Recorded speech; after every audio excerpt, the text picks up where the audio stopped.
Welcome to Guided by Grace. Today we're discussing Blessed Pope Paul VI's 50th anniversary of his papal encyclical, Humanae Vitae, on human life. This encyclical was quite controversial at the time. Father Peter Dugandzic touches upon this topic during his recent Good Shepherd Sunday homily. Let's take a look. Every pope from St. Peter until St. Pope Francis have been the same. They've all wanted to help you grow in holiness. They've all wanted to help you know the truth and live the truth. They've all wanted the same thing. It was 50 years ago this July that Blessed Paul VI stood up to speak the truth. Now let's face it, it was a rough time. It was a very tumultuous time in our history. And there is Blessed Paul VI standing in front of the people of God and saying, there is a truth that I have received. He prayed about it. He debated it. He put together commissions. They talked it through. And at the end, he came out and he said, no, it is true. And I must teach truth, even if it's not popular. You know how the popes can be. They all want to be popular, right? No, they're not enough. They all want on their Facebook page. They all want 5 million likes. You know, it's like that. They're going to put things out there to get more likes. No, he stood up to speak the truth. And it did cause a lot of consternation. It did get a lot of people upset. Because there was a lot of people that thought that they knew better. And we've got a better way. We've got a different way. And since we've got a different way, we'd rather do it our way. He wrote Humanae Vitae in truth, to lead and to guide the flock, to be the good shepherd he was tasked to be. And it caused him a lot of anguish. It caused him a lot of anxiety because he knew that it wasn't going to be received well. But he knew he had to say it. And he had to stand up and show that he's leading. Because sometimes when we talk about leadership, we need someone who knows the destination. And he didn't want to sidetrack us by taking us down the wrong path. He wanted to help us. There's an example of good shepherding, of saying what people need to hear, not what they want to hear. And that's an example of a really great homily. I mean, Father Peter is so passionate about it. Your thoughts about what you just heard? It's a tough topic, you know. There was a lot of controversy with this, which I know we'll get into later. But he's really talking about this document on ethical guidance on modern birth control 50 years ago when this was put out. I mean, it's quite extraordinary, and how each of us are called to live a life of holiness, and I know we'll unpack that. But this is not an easy topic to have in conversations, let alone to a congregation. I think what was so powerful for me in that short clip is the fact that, as Father Peter said, you don't have to be popular when you're the Pope. If you're speaking the truth and what's right, you have to stick to that and be true to that. And if you're not getting the popular vote there, oh well. You know, right, I mean, that's true in life too, for everyone. You can't do what everyone wants you to do in terms of being popular. You know, you have to stand up for what you believe in. And a good leader knows the difference. You know, a good leader knows when they have to, you know, put their feet down, so to speak, and really, you know, go for what is the truth, you know, and not sway and not vary from it if we need to hear it, you know, if we need to hear it. There's ways of delivering that, and I think that can be what people have issues with. The delivery, perhaps in the past, hasn't been the best, or the pastoral approach, but the truth is the truth. And it takes a while sometimes for people to come around, and there's going to be resistance, but that's where a good leader comes in. And it's prophetic, really. And perhaps in celebrating the document this time, that everyone will have a little bit more understanding, a little bit more knowledge, and the world has progressed a little bit, so that we could take it in. And we will be continuing this discussion with Father Peter in the studio, so please stay tuned to Guided by Grace.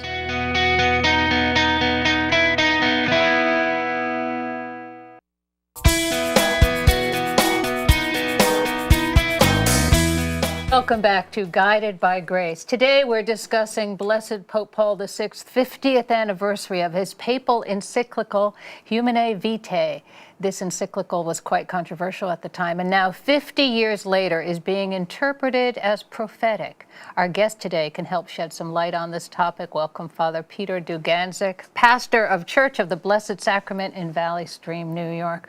Welcome, Father. You're such a good speaker. I mean, you were so dynamic in the first segment. Tell us a little about yourself. Why did you join the priesthood? The story goes into much more detail than I could do here. Suffice it to say that God called and I answered. Very similar to Sister Megan. When God calls, we answer the call. All right, well, now that you said that, we have to get this out there. I just find it so moving that here you were, a parish priest, a Saturday night, how many years ago, and you're delivering a homily, 7:30 p.m. Saturday night, and Sister Megan, who's not Sister Megan at the time, Megan, you're how old? And I was probably about 26 or 27, and I had discerning a little bit lightly about religious life, and Father Peter was giving his homily, and I remember kneeling there after the homily and thinking that this could be my call, and then I pursued religious life. And what did he say in that homily? It was magical. Very much. It was about the bushel basket and to not hide your light and all those things. And I always thought that I had something to offer the church and to give my life to God and to stop hiding from that and to accept the calling from God and to pursue it. It's so moving and wonderful. And doesn't that make you feel so wonderful, Father, to know that when you're speaking out there, sometimes everyone looks, like they're asleep. Most of the time. Someone is actually listening, and you're changing a life. Well, God does the change. I will always go back to saying that. It's God's work. We're his instruments. And I have to remind myself of that again and again. I've been a priest for 23 years. It goes back to 1995 I was ordained. Bishop McGann ordained me. God bless him. He was such a wonderful bishop. Then I was assigned to St. William the Abbot, where Megan had been a parishioner. 5 years there, I was sent to St. Mary's in Manhasset for a couple of years, and then I got the call. The call from Bishop Murphy. Tell us about that call. Yes. He said, I would like you to go back for further studies. And I said, oh, that's great. What would you like me to study? He goes, moral theology. I said, anything but that, Bishop, please. Oh, no, not that, which leads us to today. And now the funny thing is I called it my seminary recall because I'd had very little in the seminary. We almost never talked about Humanae Vitae. It never came up really in our classes. We never had an opportunity to discuss it. And for the most part, human sexuality was just kind of left as a sidebar topic. We didn't really get good, solid theological training in it. And then I went off to school. And when I got to Catholic U, it was really interesting. At Catholic U, the buzz at the time was John Paul II's theology of the body. Now, most people don't know this, but these 129 presentations was one long defense of Humanae Vitae. At the end, he comes out and says, now that I've said all of this, I'm going to get to what I want to talk about, which is Humanae Vitae.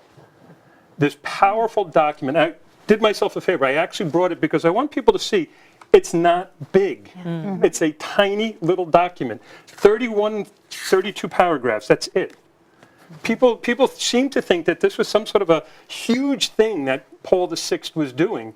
And really, it was terse to the point and very, very close, I would say very close to the tradition that we had always been holding. So we know the document was written in 1968, but what was happening around that time, the culture and the environment for that document, for him to have to write this document? First off, this dates back well before 1968. The Lambeth Conference in the 1930s, the Protestants accepting artificial contraception. So the conversation is now brewing. And as they're approaching the Second Vatican Council, the Catholics are asking, what is our response? What are we going to do? They were into the document Gaudium et Spes, and in Gaudium et Spes, they were going to do a whole part on human fertility, on artificial contraception, and Paul VI intervened and said, you know what? Let's hold that. Let's put that aside. I'm going to form a commission, and we're going to write a separate document on it. So if you read the section on marriage and family in Gaudium et Spes, that is obviously missing. Paul VI then gets this commission together. Now, I was making my first communion in 1968, so I can't say that I remember the cultural milieu. But let's face it was 1968. Everybody knows a lot of turmoil, wars, protests, sexual freedom. People were, basically make love, not war meant... Mentality, yeah. It meant that. Yeah. And here now we have the church making big changes. The Vatican Council had concluded. There's talk of changing the liturgy, going into the English language, going into the vernacular around the world.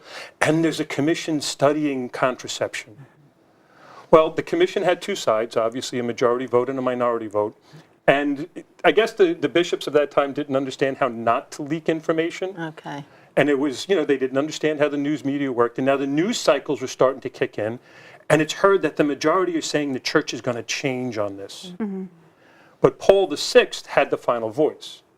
And this prophetic voice, I say it again and again, this prophetic voice that said, it is the constant teaching, and he writes the document saying that all forms of artificial contraception and other things are going to remain to be immoral.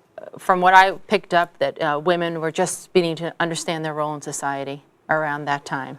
And maybe the economics of the world also were starting to come into play as far as large families. I mean, like you said, there were so many different changes going on that maybe that added to the controversy of this, but the church coming in saying, wait a minute, how to build your family, this is what we suggest, or, as far as the number of children. So you could certainly see how people got on the defense about it. But once we get into the document to really understand the beauty and the truth of the church teaching, it's just amazing that there was this still very heavy fallout.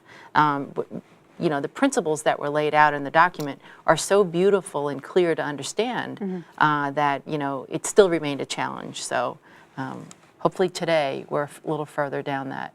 I think the biggest thing that created such hullabaloo was people's expectation. What did people expect? A change. I don't know why people would think that. I mean, because the report was coming out that it was going to happen. But then, also after it was released, there was a lot of resistance. So you had priests openly preaching against it, and bishops trying to suspend them. I mean, it was a tumultuous time to begin with, and now throw this on top. You're telling me I can't have sex whenever I want? You're telling me I can't, have control over my own body? All those things at that time, and again, we could do a 5-hour show on 1968 alone. Right. I mean, I was alive and in a Catholic school, and I just remembered thinking, to me, this wasn't really anything new. I mean, because I had expected it would be a continuation of what had always been. And again, because there were two sides to the coin, that I think is what created a lot of angst for people, because the expectation was that there was going to be a change. Here's the thing. Most people don't understand, and it's hard for us today, living under the dictatorship of relativism, living in a society of subjectivists, it's hard to understand when we talk about truth. Now, I get into this conversation from time to time, and people will say, well, the truth is I live on X street, and the truth is I'm X years old. Well, that's a truth. That's not the truth. When the bishops got together at the Second Vatican Council, when Paul VI was putting together this document, he's responsible to the truth. The truth as ordained by God, the truth as established by God, and we in the church, every member of the church is responsible to be submissive to that truth. We can't change truth. And if it's true, then he has to speak it, and he did. The way I try to liken it to people, you remember those silly magic art things that they had for all the rage? Stare at this thing long enough, and you'll see something. You remember that? Right. That's kind of what it's like. The relativist can only see the fuzzy colors, but the church has to see the truth, the image beyond it. So a lot of times people forget, I could stare at a tree all day long, and I can describe its properties, and I still haven't given you tree-ness, what the tree is. And how different trees, we call them all trees, how we categorize them because of their tree-ness. I could stare at a human being all day long, and they probably think I'm very creepy and weird. Don't do that. I promise I won't do that. I could do that all day long and still not have seen the humanness, the human person, because I can describe hair color and eye color and height and weight, and still not have contacted the human person. Paul VI was in contact with the human person, the truth revealed by the human person. There's a word he uses in chapter 12, in section 12, the significance. So it's the unitive and the procreative significance of the sex act. That word is so powerful because he's not talking about just a simple symbol or something like that. It's something that points to the deeper reality of what it truly is a unitive and procreative, and you cannot separate them. And so his point at the heart of this document is, this is what was revealed by God, and this is what we call human sexuality, and it's beautiful. It's beautiful because it brings the man and woman together. It unites them once again, and God willing, brings about a new life. So thus the whole thing, the whole document is on human life. It's the title. Now I find it funny because people would think that, he's getting into, stay out of our bedroom. Never once does he mention a body part. Never once does he mention how, it doesn't get into any of that. We're not the moral police. We're not going to break into your bedroom. We're not going to do any of that. The church's responsibility is to guide the human person to salvation. And by letting them know, if they don't know, this, if you do this, crosses a moral line. This goes against the will of God. So now you have the knowledge to know, if you so choose, that you might be sinning. So now, we have the document 50 years later. And it was mentioned before that it was seen as somewhat prophetic. Why is it important for us today, and why was there a prophetic nature attached to the document? Again, Paul VI must have had some vision. I just keep saying it.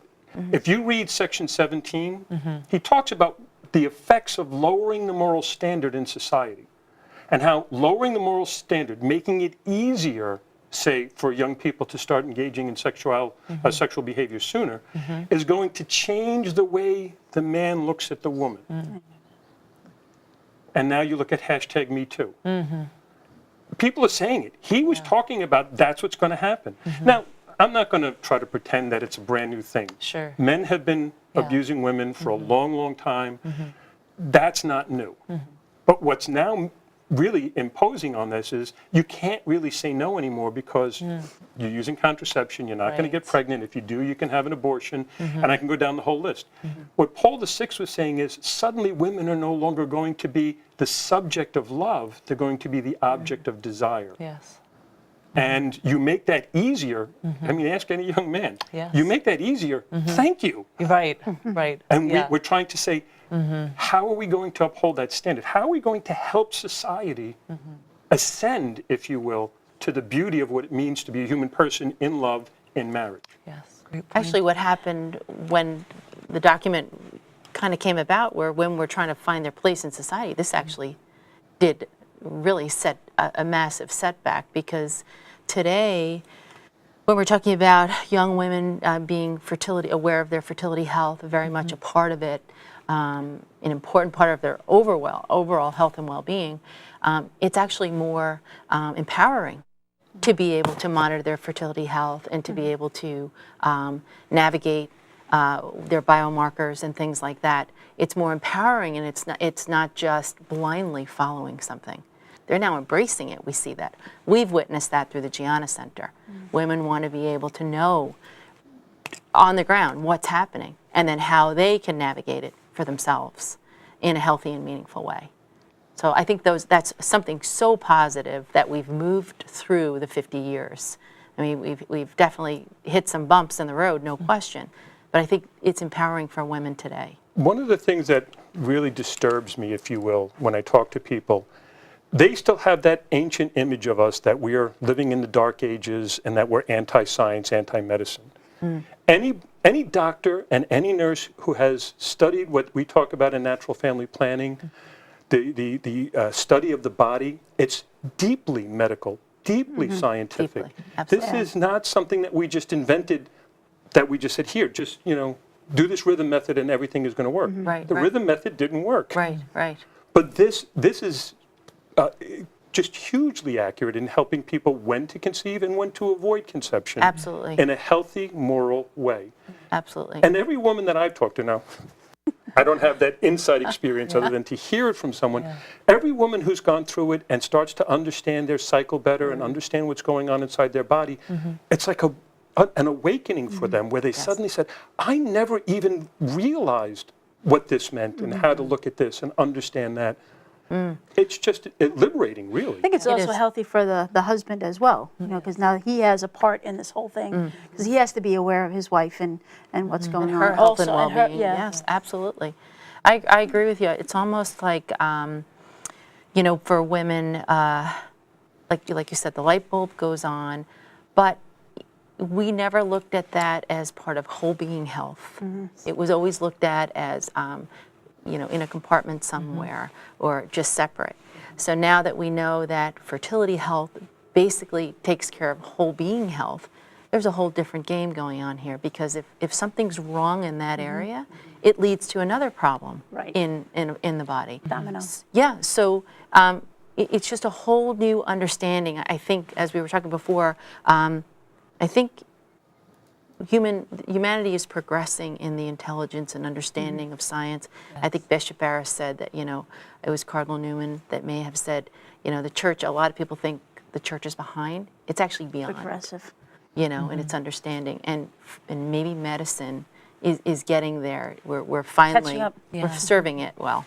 And perhaps we need to do a better job with linking more movements that are very prevalent right now, like Me Too, or like this holistic health, which would be people definitely outside of the church as well. A lot of secular women would be very interested in that.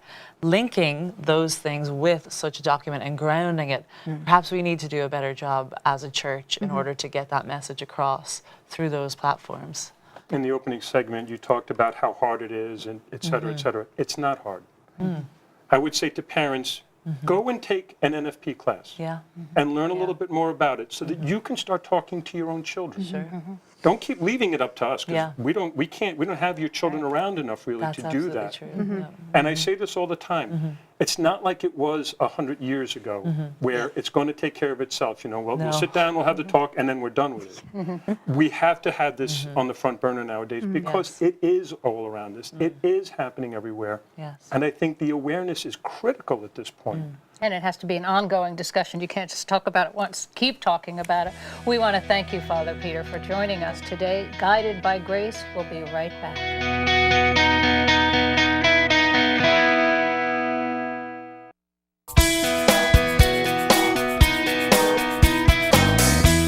Hello and welcome back to Guided by Grace. Father Peter was certainly a wealth of information when it came to the 50th anniversary of Humanae Vitae. I found it so fascinating that back in '68 there was such controversy with bishops saying, "Oh, let's not follow this." I mean, Yeah. It's confusing. And the Very confusing. Yes, a confusing time. Yeah.